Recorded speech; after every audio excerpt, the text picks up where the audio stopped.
করেছো ওদের তাড়িয়ে দিয়েছো। ক্লাব পেয়েছে, যখন ইচ্ছে হলো ঢুকে পড়লো। ওদের একবারে শিক্ষা দীক্ষা হয় না, সেই জন্য সেকেন্ড টাইম ডেকে করকে দিলাম। আরে after all I am a family person ইয়ার, আমার তো বাড়িতে আসলে বুঝতেই পারছো কোনো শিক্ষা দীক্ষা নেই ওদের। জলদাপাড়ায় থাকার কথা, ঢুকে পড়লো কলকাতায়। কি গো কাঁদছো কেন?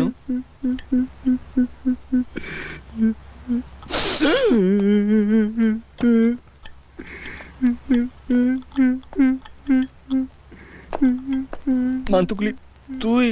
হেলমেটটা নিতে এসেছিলাম, সালা 2 নম্বরই, জীবনে ডিভোর্স পাবি না, জ্বলে পুড়ে মরবি। শোন, আমার অভিশাপ না ফলস হয় না, সালা বন্ধুদের সাথে চিটিং, জীবনে ডিভোর্স পাবি না। ইস সালা অফসাইডে গোল খেয়ে গেলাম। একবার যদি দেখতে পেতাম মালটা পেনাল্টি বক্সে বসে আছে, তাহলে সালা মজাটা গেল। আমি ওকে আগেই দেখেছিলাম। ওই তাহলে আগে বলনি কেন? বলবো কেন, আমি তোমাকে হারিয়ে হারিয়েছি, তোমার বন্ধুরাও একটু চিনুক। এই না হলে তুমি আমার স্ত্রী না বন্ধু না শত্রু। নাও খেয়ে নাও। এগুলো আমি খাবো? এগুলো গরু মশাও খায় না কিন্তু। তাই জন্যই তো তোমাকে দিচ্ছি।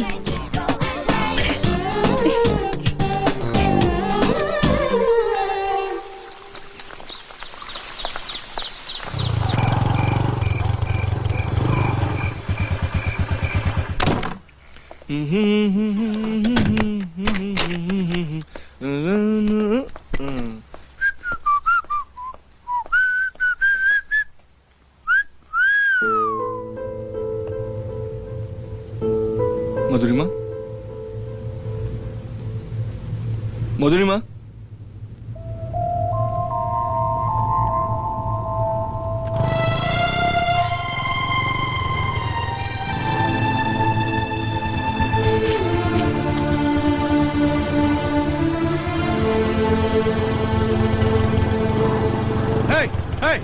কি ব্যাপার, কি ব্যাপার এখানে? বলছি কলেজ কি খোলা আছে? এত রাতে কলেজ খোলা থাকে? মধুরিমা চ্যাটার্জি। না না, কেউ নেই এখানে, যান আপনি যান, যান।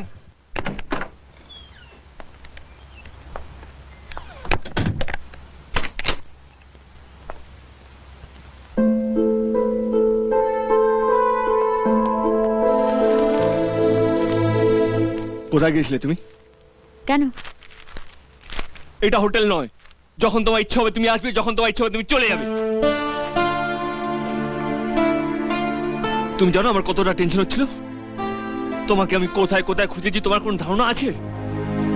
আজকে যদি তোমার কিছু হয়ে যায় তাহলে তার জন্য দায়ী থাকবো আমি। আর যদি তুমি তোমার বাবা মার সাথে থাকতে তাহলে এটা করতে পারতে? বলো বলো আমায়, কেন কেন আমি তোমার জন্য মাঝ রাস্তায় দাঁড়িয়ে মরবো? কালই আমি তোমার বাবাকে গিয়ে বলবো আমাদের মধ্যে কিছু ছিল না, সবটাই নাটক ছিল। উনি ওনার মেয়েকে নিয়ে যেতে পারেন। অভি, অভি,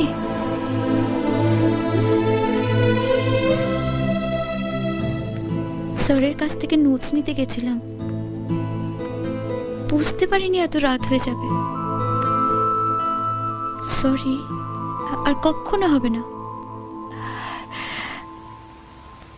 এরপর থেকে কোথাও বেরোলে তোমায় বলে যাব, প্রমিস। প্লিজ,